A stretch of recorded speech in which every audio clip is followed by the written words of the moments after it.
Efesios 5,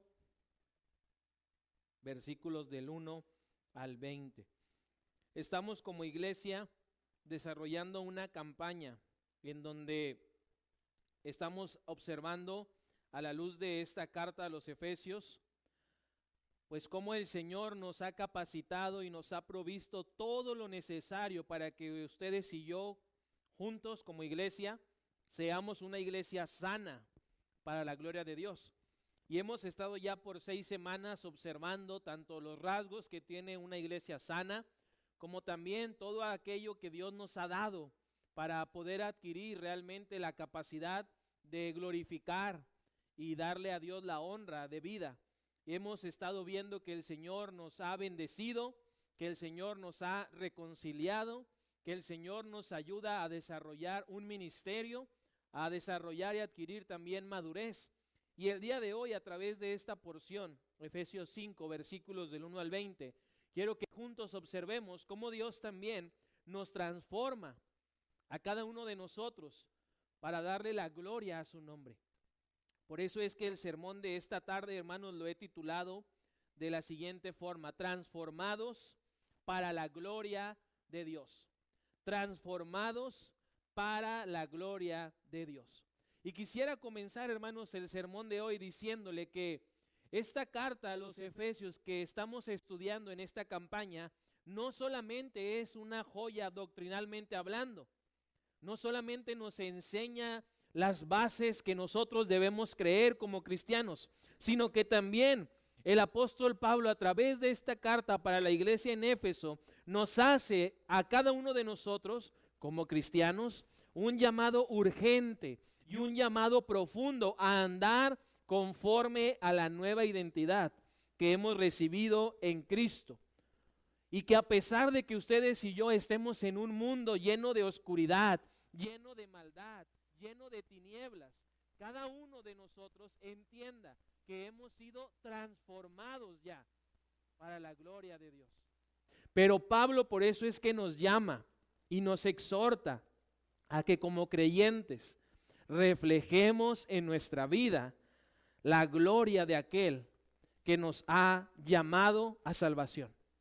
Pablo quiere que como cristianos observemos realmente cómo debe de andar a la luz de la palabra un discípulo transformado. Y en el pasaje que vamos a estar leyendo, hermanos, en esta tarde y vamos a estar meditando, vamos a observar que Pablo no nos está haciendo una exhortación a ser mejores personas, sino que Pablo nos está exhortando a andar como hijos de Dios, a seguir el ejemplo de Jesús.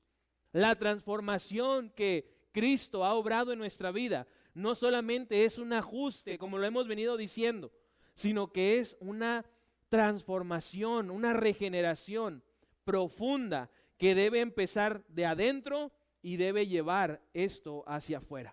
Así que hoy quisiera, hermanos, que pudiéramos hacernos una pregunta. Nuestro andar diario, nuestra manera de vivir, de hablar, de pensar, ¿da evidencia de que somos hijos o hijas de Dios? Palabra, porque nosotros necesitamos vivir conforme a lo que la palabra nos enseña.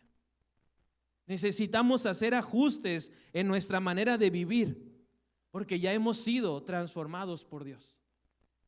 Porque ya el Señor ha empezado a hacer una obra nueva en cada uno de nosotros.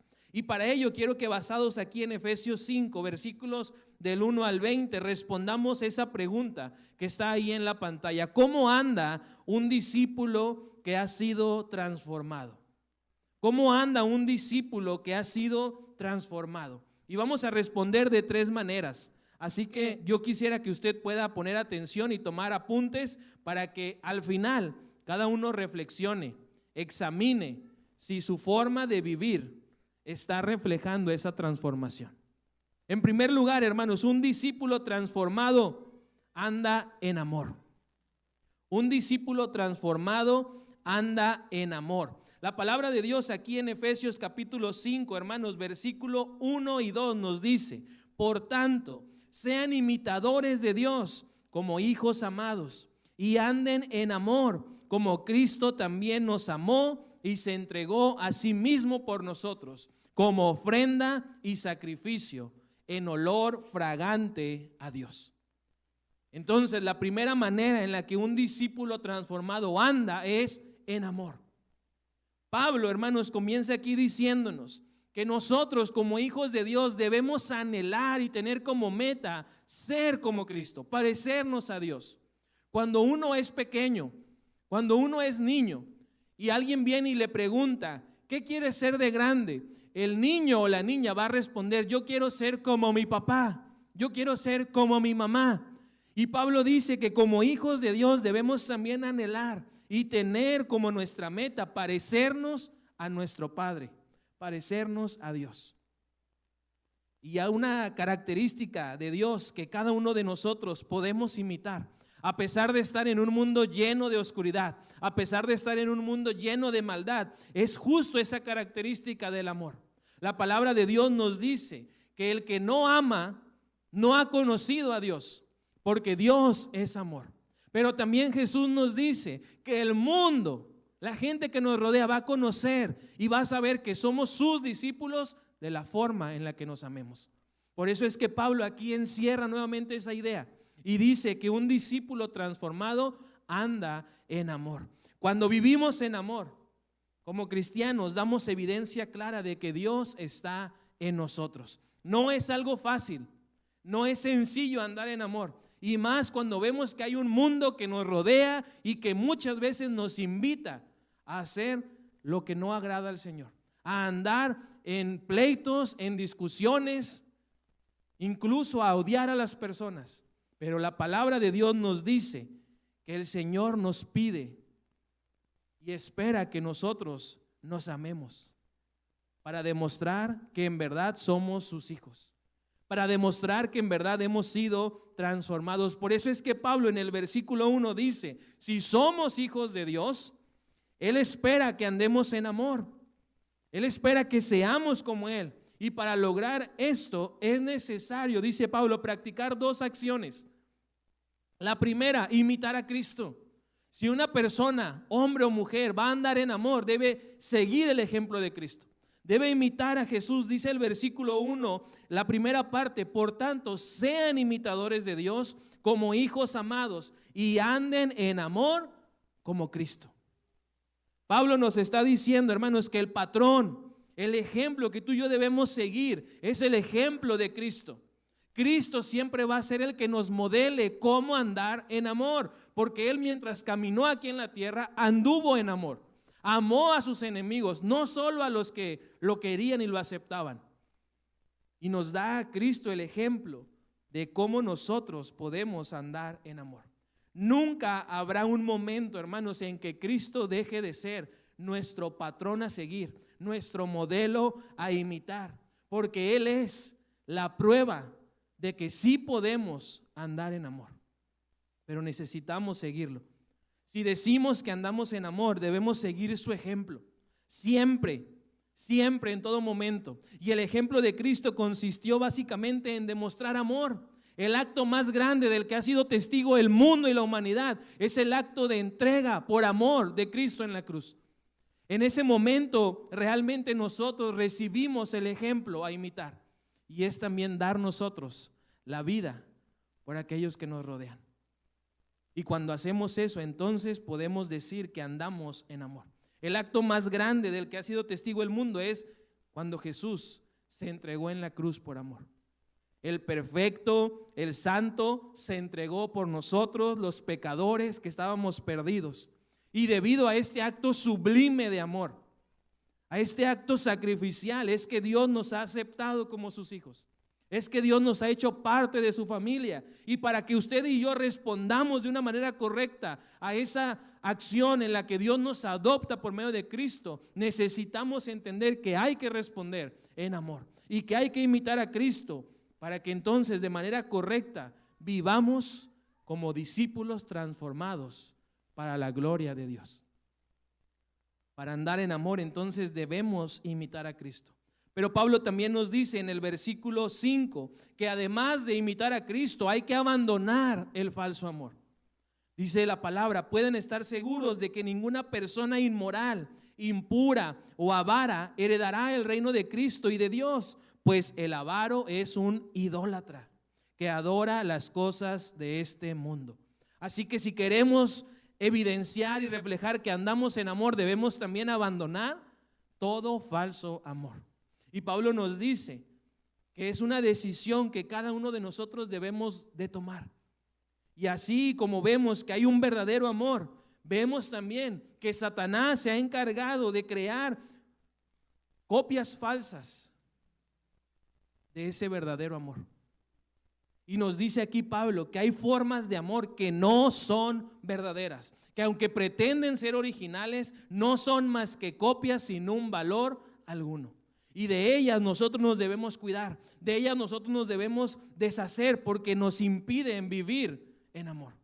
Estas copias no las propone solamente el mundo como modelos, sino también las propone como verdades, pero en realidad la palabra nos dice que esto solo es una pérdida de tiempo, que seguir ese falso amor no nos deja nada bueno. Todo lo que Dios establece, vemos en la palabra desde el Génesis hasta el Apocalipsis, que el diablo se ha encargado de corromperlo, de falsificarlo, para producir un amor falso, un amor adulterado. Y ese amor, dice Pablo, ese amor falso, ese amor que no es verdadero, que no viene de Dios, solamente a nosotros nos confunde, solamente nos destruye.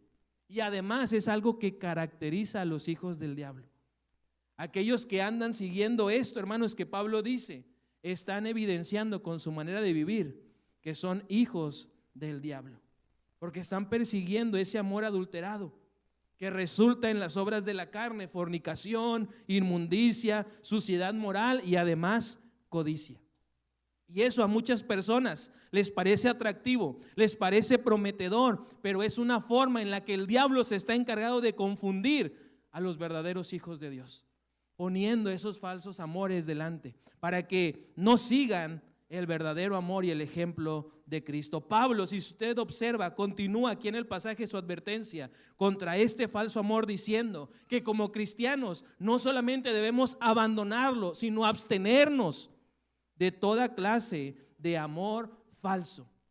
Debemos abstenernos de participar en estos pecados: inmoralidad sexual, palabras deshonestas, necedades y truanerías. ¿Por qué? Porque dice Pablo, ahora somos hijos de Dios, llamados a andar en amor, imitando a Cristo y abandonando todo falso amor. Así que sería bueno que usted se analice y observe si en su vida usted está realmente andando en amor, si está imitando a Cristo y si ya ha abandonado ese falso amor. Porque si lo ha hecho, entonces usted es un discípulo transformado, es un verdadero hijo o hija de Dios. Pero Pablo también nos dice que un discípulo transformado, en segundo lugar, anda en luz. El versículo aquí de Efesios capítulo 5, verso 8 nos dice: porque si bien en otro tiempo eran tinieblas, ahora son luz en el Señor. Anden como hijos de luz.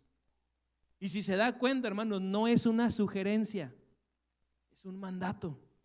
Anden como hijos de luz. La segunda realidad en la que debemos nosotros demostrar que hemos sido transformados y que Dios está obrando en nosotros es andando en la luz, andando en lo que es verdadero, andando en lo que es correcto. Algo muy cierto que dice aquí Pablo es que antes de Cristo, usted y yo éramos tinieblas. No dice Pablo que estábamos, dice éramos tinieblas. Éramos algo oscuro. Pero cuando vino Cristo a nuestra vida, la buena noticia es que ahora somos luz en Cristo Jesús. Ahora alumbramos y brillamos con la luz de Cristo que ya está aquí adentro de nuestro corazón. Pero es necesario que nuestra vida ya no gire en torno a las obras del mal, porque ya hemos dejado de ser tinieblas y hemos pasado a ser luz. Y dice la palabra, luz admirable, que se debe ver, que se debe mostrar para que aquellos que están todavía en tinieblas y que son tinieblas puedan venir a la luz de Cristo Jesús. Por eso es que Pablo nos dice que nuestra vida tiene que evidenciar un cambio. Y gracias a que ya hemos recibido a Jesús, ahora que ya no somos oscuridad, sino que somos luz, debemos también alumbrar a otros con nuestra manera de vivir.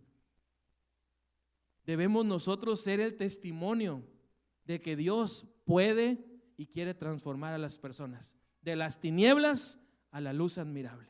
Así que Pablo también nos dice que para andar de esta manera, de la forma correcta, como discípulos transformados, también debemos realizar dos acciones. La primera, producir el fruto del Espíritu Santo. Si usted observa ahí Efesios 5, versículo 9, nos dice, pues el fruto de la luz consiste en toda bondad, justicia y verdad. Ese es el fruto que usted y yo debemos producir: bondad, justicia y verdad. En la Biblia este versículo, no sé en la versión que usted traiga, pero consulté varias en la semana y aparece en la mayoría entre paréntesis. Y pareciera que porque está entre paréntesis es algo que no es tan importante, pero en realidad es lo contrario. Pablo lo pone entre paréntesis porque es una aclaración importante que él nos está dando, y es tan importante que Pablo dice, lo tengo que poner aquí porque no puedo esperar a dejar avanzar la carta y entonces decirles este fruto del Espíritu. Y por eso es que lo encontramos aquí entre paréntesis señalado, para que nosotros entendamos que si andamos en luz, entonces vamos a buscar agradar a Dios produciendo ese fruto del Espíritu, produciendo obras de bondad, de justicia y de verdad. Y algo que también es necesario aclarar, hermanos, es que esta lista del fruto del Espíritu no es tan amplia a lo mejor como la que Pablo nos da en Gálatas y que yo estoy seguro usted conoce. Pero no es porque esta lista no sea igual de importante, sino porque Pablo nos está diciendo aquí, en comparación de forma breve, que este es el fruto que usted y yo debemos producir: bondad, justicia y verdad. Pablo busca que cada uno de nosotros, que ya somos discípulos, recordemos que somos llamados a reflejar estas tres virtudes, a reflejar la bondad. ¿Y cómo? Siendo bondadosos. ¿Y qué significa eso? Ser una persona libre de defectos, ser una persona que hace lo correcto, que hace lo bueno. Pablo también dice que debemos evidenciar esa transformación siendo justos, o sea, actuando de manera correcta, actuando con justicia, actuando respetando las leyes tanto de Dios como también aquí en la tierra. Y si eso hacemos, entonces estamos produciendo frutos de justicia. Pero termina diciendo también que debemos actuar siendo nosotros también gente que habla con verdad. Y eso Pablo está llevándonos a entender que usted y yo debemos ser íntegros, que debemos ser intachables. Ahora, hermanos, yo sé, esto es difícil, esto es complicado, pero tenemos la ayuda del Espíritu Santo, que nos ayuda, nos auxilia a producir esos frutos que a Dios le agradan. Ese fruto del Espíritu debe de ser producido en nosotros como muestra de que estamos buscando agradar al Señor. Si usted está actuando de esa manera, bondadosa, justa y verdadera, entonces usted está agradando al Señor.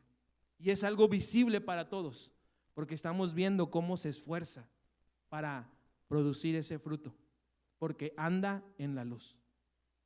Pero Pablo también nos dice más adelante en el versículo 11 que además de producir el fruto del Espíritu para andar en la luz, debemos denunciar el fruto de la carne. Dice aquí el versículo 11, y no tengan ninguna participación en las infructuosas obras de las tinieblas, más bien denúncienlas, exhíbanlas, sáquenlas a la luz. Pablo nos está diciendo aquí en este pasaje que los creyentes no solo debemos evitar participar en las tinieblas porque ahora somos luz, sino también debemos denunciar activamente los frutos de la carne, las obras que no agradan a Dios. Como cristianos, con la luz que tenemos de Jesús, debemos hacer brillar a tal grado que las obras que hacen las demás personas queden expuestas por la luz de Cristo Jesús. Porque ese es un trabajo que también como discípulos transformados necesitamos hacer. Pablo incluso dice aquí en el pasaje que cuando la luz brilla, entonces el pecado queda expuesto. Porque la luz, dice Pablo, todo lo alumbra, todo lo saca para que se vea, lo expone. Así que mis hermanos, además también de nosotros producir el fruto correcto, el fruto del Espíritu, debemos también denunciar el fruto de la carne. Esta palabra, hermanos, que encontramos aquí en la Biblia, exponer, denunciar, conlleva la idea de corregir, la idea de convencer a alguien. Así que cuando caminamos en la luz, no significa que evitamos el contacto con aquellos que están en tinieblas, sino que nosotros con sabiduría, con discernimiento, con una vida santa, enfrentamos a las tinieblas con la luz de Cristo Jesús. Y tratamos de evitar que las personas hagan eso, tratamos de corregirlos, tratamos de convencerlos, porque ese es el llamado que Dios nos está haciendo, si es que somos discípulos transformados. Pero Pablo también dice que cuando la luz brilla, transforma a los incrédulos. El versículo 14, usted lo puede leer ahí, dice, porque la luz hace todo visible. Por eso se dice, despiértate tú que duermes, levántate de los muertos y Cristo te dará luz. Esto, hermanos, se llegó a creer y se ha llegado a pensar que no solamente es una cita que Pablo hace del profeta Isaías y del profeta Jonás, sino que también estas palabras se pronunciaban como himno o como confesión cuando una persona se estaba bautizando. Cuando una persona se estaba identificando con Cristo, se pronunciaba esto: despiértate tú que duermes, levántate de los muertos y Cristo te dará luz. Para que esa persona que estaba procediendo a través de esa ordenanza a identificarse con Cristo, entendiera cuál era su misión: alumbrar, brillar. Y para eso necesitaba producir el fruto del Espíritu, pero también denunciar el fruto de la carne. Cuando como cristianos despertamos, cuando como cristianos hacemos brillar la luz de la verdad de Cristo en un mundo oscuro, además de estar haciendo lo correcto, ayudamos a otras personas a que vengan, a que sepan el camino para dejar las tinieblas y llegar a la luz que es Jesús. Por eso es importante que entendamos, hermanos, que esto de andar de esta forma, andar en luz, no es una sugerencia, sino que es un mandato. Porque usted y yo somos responsables de traer a esas personas de las tinieblas a la luz de Cristo. Para eso nos alcanzó el Señor, para eso nos ha capacitado y para eso nos ha transformado. Lo tercero que dice Pablo, un discípulo transformado anda, además de en amor y en luz, también anda en sabiduría. Si usted observa aquí el versículo 15 nos dice así, que tengan cuidado de cómo viven, no vivan como necios, sino como sabios. No vivan como necios, dice Pablo, sino como sabios.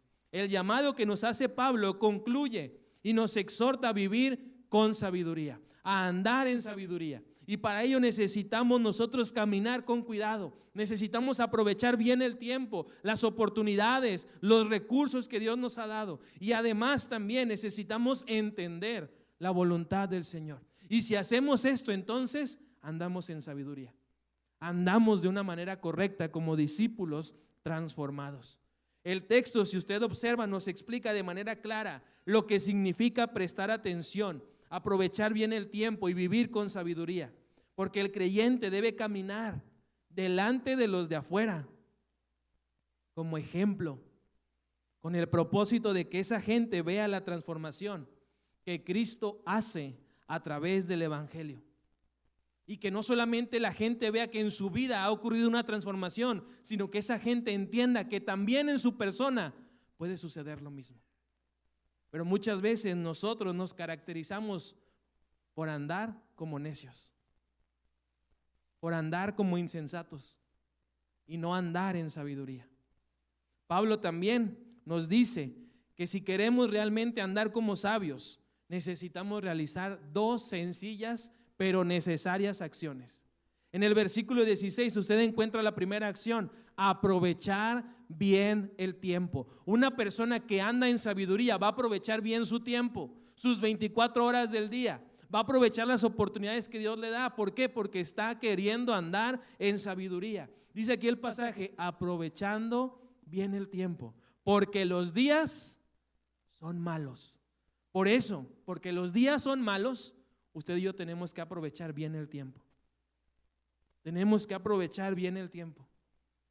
Pablo nos recuerda juntamente con los efesios que usted y yo vivimos en los últimos días.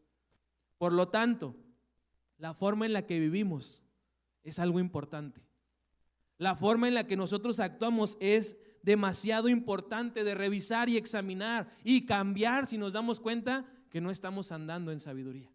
Por eso es que Pablo nos dice a través de este texto y nos llama de manera clara a identificar las cosas que desperdician nuestro tiempo y a priorizar lo que en verdad vale la pena y agrada al Señor.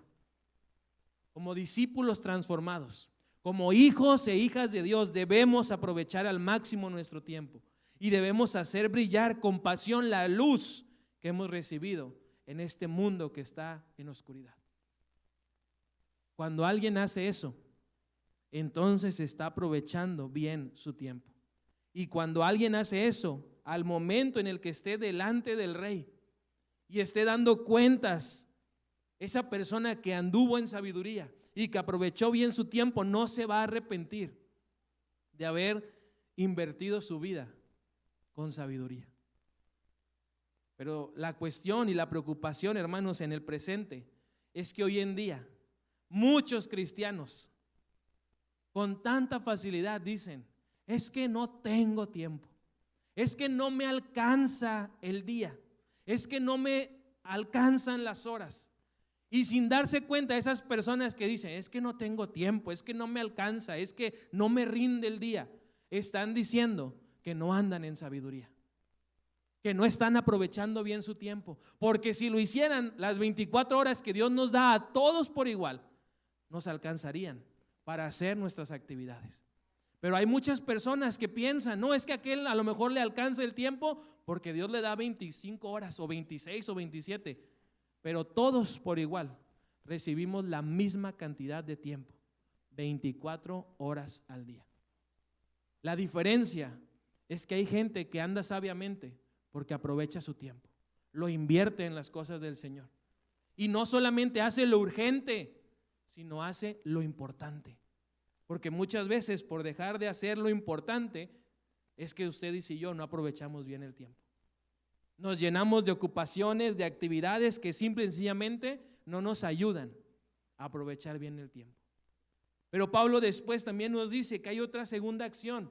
Para andar en sabiduría necesitamos también comprender la voluntad de Dios. El verso 17, usted observe, dice: por tanto, no sean insensatos, sino comprendan cuál es la voluntad del Señor.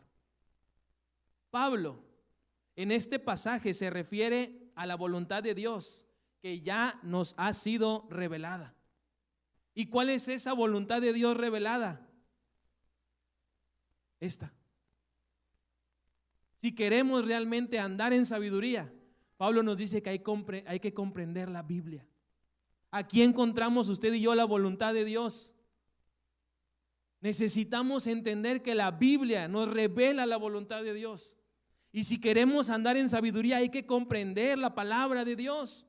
Como creyentes necesitamos entender lo que Dios nos ha llamado a hacer. Y una vez que usted lo entiende, una vez que lo comprende, entonces alinearse a los planes y a los propósitos del Señor, siguiendo lo que Dios nos dice y evitando también aquello que nos estorba, porque entonces estaremos dando evidencia de que comprendemos la voluntad de Dios y de que andamos en sabiduría, porque somos discípulos transformados.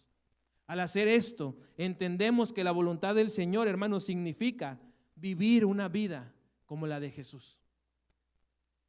Algo que caracterizó a Jesús fue invertir su tiempo, aprovecharlo, meditando en la ley, meditando en la palabra.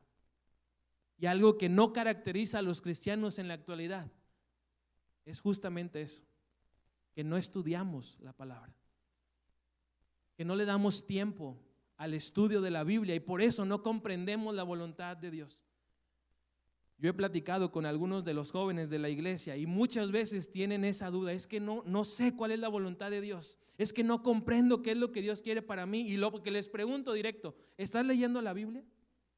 Porque si no la lees, el Señor no te va a dar a conocer su voluntad, porque aquí está. No la comprendes porque no la lees, porque no es prioridad. Y el pretexto que me dan es que no tengo tiempo, es que tengo clases, es que tengo exámenes, es que esto, es que el otro. Y a final de cuentas están poniendo excusas porque no andan en sabiduría. Si queremos conocer la voluntad de Dios, la Biblia tiene que estar abierta.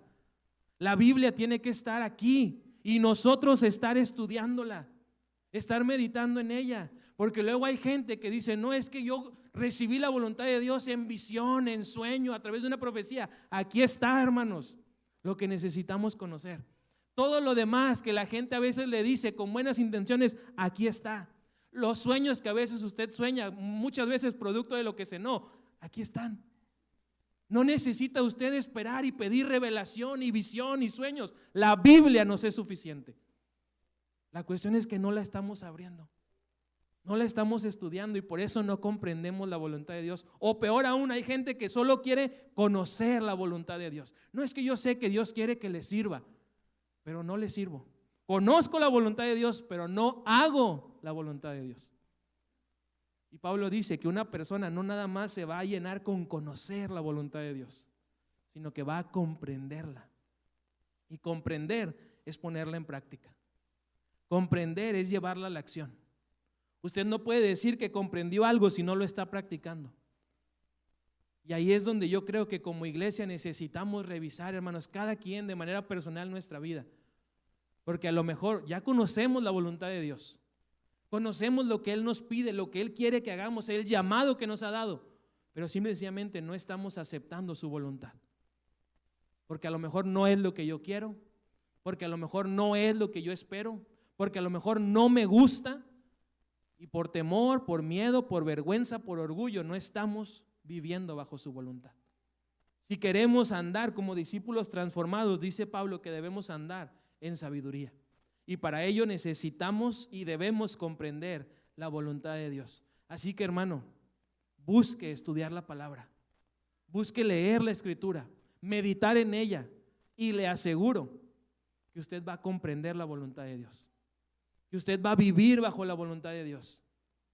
Pero es indispensable que la Biblia esté abierta. Termino diciéndole, hermano, que no podemos nosotros como cristianos seguir viviendo como si nada hubiera pasado en nuestra vida. Por eso es que Pablo le escribe esta carta a los Efesios, para que ellos entendieran que debían despertarse, que debían levantarse y debían alumbrar a los otros, porque lo más grandioso había ocurrido en su vida. Habían sido pasados de ser tinieblas a ser luz.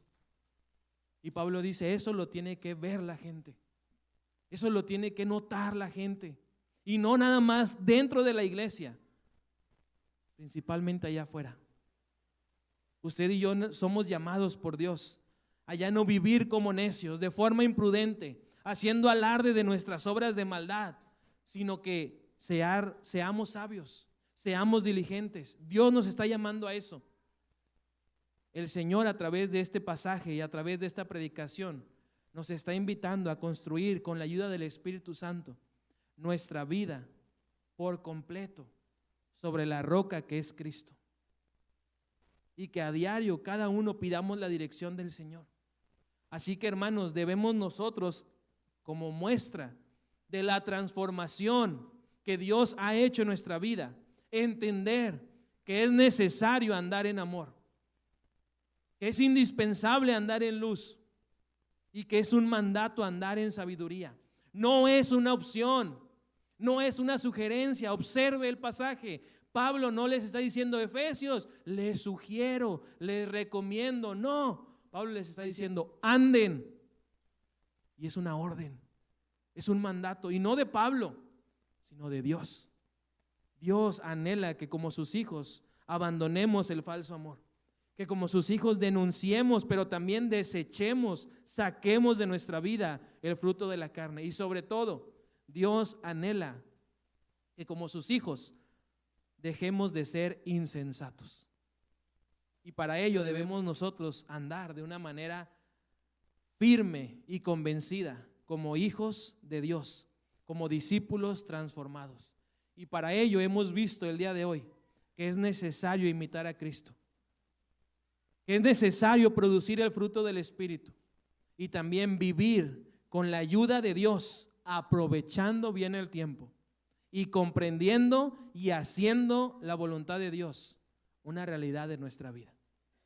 Si realmente usted y yo salimos de este lugar haciendo esto que está ahí en la pantalla, comprometiéndonos a andar en amor, a andar en luz y en sabiduría, la primera iglesia bautista de Veracruz será una iglesia sana para la gloria de Dios. Y yo no sé usted, hermano, pero yo sí anhelo eso. No para nada más la iglesia, sino para todas las personas. Que la vida de todo aquel que me rodea sea una vida que le dé la gloria a Dios. Así que es importante que usted analice, piense, reflexione y sobre todo examine su vida. Porque a veces queremos que todos los demás que nos rodean empiecen a andar de esa manera. Pero Pablo nos está diciendo que necesitamos empezar nosotros. Usted y yo debemos comenzar este cambio. Debemos empezar a andar de esa manera. Y si esto hacemos, el Señor se encargará de ir convenciendo a las demás personas, a tu familia, a tus hijos, a tu pareja, tus vecinos, compañeros de trabajo, compañeros de la escuela. ¿Por qué? Porque tu luz va a alumbrar a esas personas. Porque Cristo va a brillar de tal manera en ti que esas personas van a ser atraídas por Cristo. Y su vida va también a empezar a andar en amor, en luz y en sabiduría. Así que mis hermanos, el llamado que Dios nos hace es andar como discípulos transformados. Y si somos discípulos transformados, entonces somos una iglesia sana para la gloria del Señor. Yo quisiera que usted ahí en su lugar, hermano, cierre sus ojos, se ponga a cuentas con Dios, porque tal vez reconoce, no he andado como debo de andar, porque a lo mejor no conocía esto, porque a lo mejor me resistí mucho tiempo a hacer esos ajustes, pero hoy con la ayuda de Dios, escuchando el mensaje de la palabra, usted y yo podemos comprometernos con Dios, no solamente a ser discípulos transformados, sino a andar de esa manera.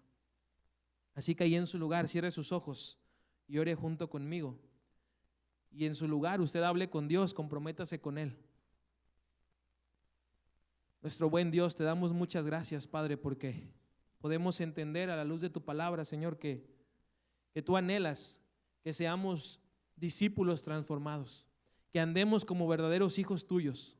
Yo te ruego, mi Dios, que este mensaje que tú has hablado a nuestra vida realmente lo podamos poner en práctica, pero también, Señor, a la par lo podamos compartir, porque sin duda, Padre, hay mucha gente a la cual nosotros podemos alumbrar con la luz de Cristo. Ayúdanos, Señor, a poder practicar esta vida como a ti te agrada. Ayúdanos, Señor, a andar en amor. Ayúdanos, Padre, a imitar a Cristo, a seguir su ejemplo, a ir tras sus pisadas, a seguir sus huellas. Ayúdanos, Señor, a abandonar cualquier falso amor. Padre, ayúdanos también a andar en luz, a producir el fruto de tu Espíritu Santo, a ser bondadosos, a ser justos, a ser verdaderos, Señor. Padre, también danos la sabiduría y el valor para denunciar las obras de la carne, para decirle a la gente, Señor, que tú tienes algo mejor para cada uno de ellos. Danos palabras, Señor.